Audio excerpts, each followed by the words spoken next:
Good evening, good morning, good night, whatever the case may be. Welcome into World History. As you can see, it's me, the one and only Coach Hughes. Welcome into another fun-filled, exciting lecture about the Roman Empire, as we will discuss today. Really, where we left off last time in our discussion and our lecturings was how the Republic went from, as I stated, the Roman Republic to the Roman Empire. You may remember that Julius Caesar was a big part of that. Very popular among the plebeians, the poor, or the poorer class of Rome, also known as the commoner. And he, along with Crocus and Pompey, formed the first triumvirate. They started to argue. You had a bunch of alpha males there together. And it really ended up with Julius Caesar and Pompey kind of duking it out, and Julius Caesar winning. He declares himself, I am dictator of Rome for life. Well, didn't go over too well with the wealthy patricians there in the Senate, especially, and they plotted to assassinate him on March 15th, 44 BC. They succeeded in regards and with the help of one of Julius Caesar's trusted allies and closest friends, Marcus Brutus. He leads Julius Caesar to the Senate and basically leads him to his death. And most historians agree that Caesar's last words were "Et tu, Brute," meaning, "And you too, Brutus? You're my best friend, dog, my homie." Well, maybe with the exception of that last few phrases there for me. So this kind of leads in to the second triumvirate with Octavian, Mark Antony, and Pompey. Is that right? I think so. It's been a while. And really, it comes down to Mark Antony and Octavian. And Mark Antony joins forces with Cleopatra there in Egypt, and Octavian dukes it out. And the Battle of Actium was kind of the turning point there. Mark Antony and Cleopatra go back to Egypt. They commit suicide because they know if Octavian catches them, it's going to be bad. It's going to be bad torture for them. So they are eliminated, and Octavian basically comes back. And most people agree, most historians agree, that when Octavian switches titles from his name Octavian to Emperor Augustus Caesar, that's the transition really from the Roman Republic to the Roman Empire. So we're going to pick up chapter 11, section 2, right there with that transition, and talk about exactly what that means to become the empire that you all know today as the Roman Empire. So sit back and relax and listen in as we take a little journey in history here. All right, so one thing that you definitely need to know is Circle A, put a star by it, remember it up here, the Pax Romana. The Pax Romana is a long area, roughly about 200-year period of peace that begins with Augustus. This is normally classified as a country's golden age, where everything kind of bounces your way. If it's basketball terms, it's like you shooting three-pointers and you can't miss. Everything that could go right does go right. Nothing hardly ever goes wrong. There's a few things that do, but this is really a 200-year period of peace in which the ball kind of bounces Rome's way, if you would. Also, no B. Augustus built a professional, and I do mean professional army, and created a special guard called the Victorian Guard. Now, this is kind of like, compare it today terms like the Secret Service. Secret Service is responsible, have many jobs, but their main job is to protect the President of the United States. Now, as we learned with Tiberius and Gaius Gracchus, the two twin brothers from chapter 10, that were assassinated because they came in, they tried to reform a bunch of things. People don't like change, and they were killed. That kind of set off this wave of, we don't like you politically, well, we get rid of you. So Augustus, being the intelligent emperor that he will become, he kind of realizes this. So he creates this kind of secret service, Victorian Guard, that main purpose is to protect the emperor at all costs. Now, there's a lot of things Augustus is known for. He restored Rome's splendor, made it great again. He fed the hungry poor of Rome, which he had to do with imported grain. Now, Rome, Italy's its climate is magnificent. It's kind of like Southern California. They can pretty much grow anything and everything that they want, but their population, especially in the city there of Rome, is just exploding to the point that they have to bring in extra items of food. Now, as you can imagine, the majority of people are in the commoner class, the plebeian class, the poorer class. So when Augustus is feeding the hungry poor, that just makes him madly, insanely popular. And one of the reasons that Augustus is never assassinated or killed, like many of the emperors that we'll see in the future here in the Roman Empire, is because he kind of did it with a tyrant like ability. He knew how to pull the strings of individuals to make you want to make sure that they is crazy liked, and he absolutely was. So keep that in mind. All right, so moving on. Now, Augustus also appointed a proconsul or governor for each province, replacing politicians appointed by the Senate. He wanted to make sure, one, this area, this map that you see right below my picture here, that is huge. That is a huge amount of square footage, land, for one person, him, the emperor, to kind of look after and control and to keep his thumb on everything. On top of that, he kind of did what other rulers or tyrants did in the past. He kind of divided it up into provinces, and he appointed these types of governors, as you call them today, to kind of govern over each area. But he made sure that these governors were only loyal to him and not the Senate, the rich patricians there in the Senate. So there's no chance at rebellion or overthrowing of him, the emperor there. Circle E as well, or no E. Augustus reformed the tax system. He made sure by making tax collectors permanent workers. Now, why is this so important? Well, if you make a tax collector a permanent worker, that guy is always going to go out, always going to collect money, and always bringing money back to the city of Rome.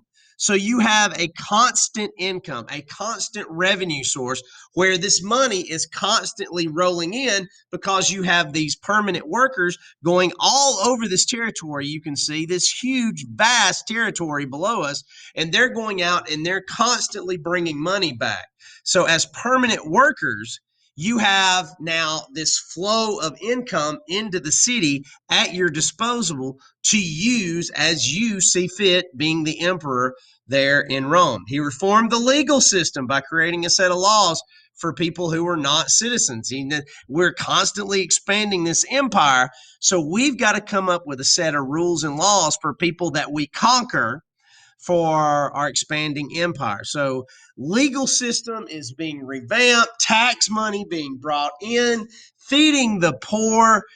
He is on a roll. And one of the reasons that it is so popular right here is mainly because he is governing with an iron fist. Augustus is a actual not incompetent, but competent ruler. And he's doing a lot of these things that really make sense for this newly created empire that he's in charge of. Now, another thing that went on, Roman coins were used all over at currency. And we're not just talking about in the Roman Empire, we're talking about beyond the borders of Rome. It is the currency. There's trade and barter, sure. People are still trading, sure. But people are now accepting, okay, you can pay me in the form of Roman coins. And this was growing vastly, quickly, and outside the borders of Rome as the accepted money in this time period. All right, so eventually, what has to happen is a change in leadership. Augustus cannot live forever. So the Julian Claudian emperors were the rulers who followed Augustus. You had Tiberius, you had Caligula, you had Claudius, you had Nero. Now, Caligula and Nero, they're about as mean as you're going to get. Some people think that Nero quite possibly was bipolar or schizophrenic or something mentally was not quite right with Nero. A lot of historians think. Now, we don't know that for sure, but there's a story of Nero. The Roman city of Rome darn near burnt to the ground. And there's all kinds of rumors as to what and how this kind of started. One of the rumors was that Nero wanted a bigger palace. He wanted a bigger place to live. But Rome was so big at that point that there was really not anywhere for us to expand your palace or whatever you want to call it, your mansion, until this fire happened. Some people say that it was Nero that caused the fire. Who knows? There's other stories, as you can see in the picture here. Some people claim to see Emperor Nero singing and playing a harp as the city of Rome burned to the ground. Not a popular ruler there in the Roman Empire. Now, Tiberius and Claudius, they were not great emperors, I'd say, like Augustus, but they were competent, meaning they were quite capable of running the city of Rome. All right. Now, after all that craziness that was Nero, the burning down of the city, he was also assassinated by who? A little mystery there as well. Emperor Vespasian restored Rome. Kind of, okay, let's get back to what we know. He kind of restores Rome after the chaos following Nero's death. The Jewish temple that we talked way back a couple of chapters ago that Solomon built, you may remember it was destroyed and rebuilt there by Solomon. It was, in fact, destroyed again by Vespasian's armies in an effort to put down a Jewish rebellion there in Jerusalem. And what's left of it, of course, we've talked about in the previous lectures, the Wailing Wall, also known as the Western Wall. A lot of people go there on pilgrimages or just on vacation every year. They pray at this location. They even write little prayers and stick it in the cracks of the wall there. That is a very, very holy site. A lot of stories about what may happen there in the future as well. All right, one of my favorite stories, I think, is the story of Mount Vesuvius in the city of Pompeii. And what happened here? Mount Vesuvius was a volcano. Of course, a lot of the Romans didn't know what it was. A lot of people refer to it as a fire mountain because I don't think they really used the term volcano back then. But it unexpectedly erupted in 79 AD, basically destroying the city of Pompeii. Lots of stories there.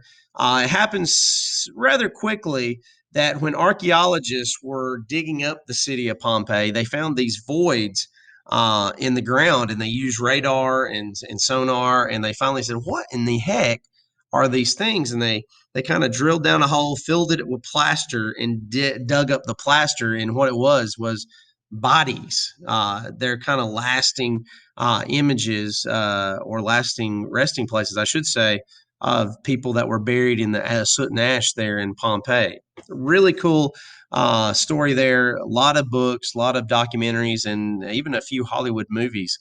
Even an episode of Doctor Who on the BBC of America. So check it out. Now, the rulers known as the good emperors were none of a Trajan Hadrian, Antonius Pius, and Marcus Aurelius. The Roman Empire flourished under these rulers. And in fact, if you ever watch the movie Gladiator, Marcus Aurelius is kind of the emperor that we kind of go from there. All right. Now, Rome had a lot of great accomplishments as well. A lot of great accomplishments that we still look forward to today. Rome basically took a practical approach to engineering and science. They improved and looked toward Greece as kind of, hey, what did you guys do? We're going to borrow, we're going to steal some of your ideas, but we're going to modify it to kind of make it our own. They made lasting structures with cement and arches, kind of like you see in the picture below me here, that their engineering and structure building was so good that a lot of people go to the city of Rome just to see these buildings that were built all of these years ago. They used vaults to create open spaces in building, had these very great rooms. Circle D on this slide, probably one of the most iconic, I guess, creations were the aqueducts. Now, there were no cities that had running water in this time period except for Rome, and it's because of their ingenuity. Their aqueducts. Aqueducts are human-made water channels for carrying water long distances. They were created during the prosperous times of the good emperors, and you can kind of see a picture of that. And what an aqueduct was, it tapped into the natural water sources, and every so often it kind of inched down for the natural flow of the water into the city. Rome had bathhouses that they heated. They had running water. Even after Rome is destroyed, it's another 500, a good 500 years before another city actually has running water. So this is just a magnificent genius that the Romans had with these aqueducts. The Roman Empire became one of the largest empires in the history of the world during the reign of the good emperors. The different people of the Roman Empire were united by Roman law, Roman rule, and their shared identity as Romans. It's kind of like a melting pot like we have here in the United States. When we're together, like events after, say, 9/11, you could see American flags, didn't matter your skin color, your cultural beliefs, your ethnic background, anything. The United States was kind of drawn together as one identity because of our common belief system here in the United States that we are all Americans and we all are equal. Now, most people were farmers. That's a given. The climate, very typical of a Southern California type climate today. Farmers could pretty much grow anything, olives, grapes, grain. Other people were artisans who traded with others inside and outside the Roman Empire. Circle G, one of their great inventions were roads. Their empire was so large that their network of roads are still in existence today. And the way that they built roads, they probably built roads better than we do, arguably today. They were important to the prosperous trade and development. Their military, they could get from place to place very quickly. There's even a phrase that people use today that all roads lead to Rome, because quite frankly, back in this time period, if you got on a road and you were going in the right direction, you would literally end up in the city of Rome. Now, the gap between the rich patricians and the commoners, the plebeians, the merchants, shopkeepers, and skilled workers and poor families, it just kept growing. It seemed like the rich got richer and the poor got poorer there. Talk about Roman culture for a minute. The Romans loved Greek culture. They admired the Greeks, copied a lot of their ideas, even their Greek mythology system. They changed the names of the gods, but pretty much the same, though they often changed and borrowed what they did, like I just said. Roman statues and arts portrayed people with flaws. You might have a scar or a missing limb, whereas Greek art, their statues were ideal. Six-pack, grid, plenty of hair, perfect.